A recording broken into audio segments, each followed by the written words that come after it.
সমস্যা হচ্ছে সমস্যার সমাধান না করে রাজনীতিকরণ। তাহলে এই সমস্যা কিন্তু বাড়তে থাকবে।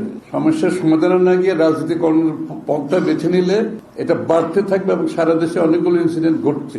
একটা জিনিস পরিষ্কার হতে হবে, যারা এই বিষয়গুলোকে নিয়ে রাজনীতিকরণের মাধ্যমে আগামী দিনের তাদের নির্বাচনী বৈতরণী পার হওয়ার সুযোগ খুঁজতেছে, দুর্ভাগ্যবশত তাদের সেইটা সফল হওয়ার কোনো সুযোগ নাই।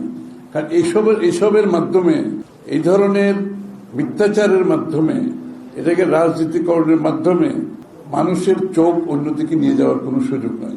এবং কারা করেছে এটা সবাই জানে। আমি তো যতটুকু দেখেছি তা আওয়ামী লীগের রাজনীতির সাথে জড়িত এরকম কেউ সোশ্যাল মিডিয়াতে দেখেছি, বিভিন্ন রকম পত্রিকায় আসতে দেখলাম। সুতরাং এটা বড় কথা না, বড় কথা হচ্ছে এইটাকে রাজনীতিকরণের কোনো সুযোগ নাই, সবচেয়ে বড় কথা হচ্ছে। এবং সেটা করতে গিয়ে আসল জিনিসটা নষ্ট হয়ে যাবে কিন্তু। এবং যারা সেটা বুঝে না তারা সেই ধরনের দায়িত্ব পালন করা উচিত, এটা বুঝতে হবে।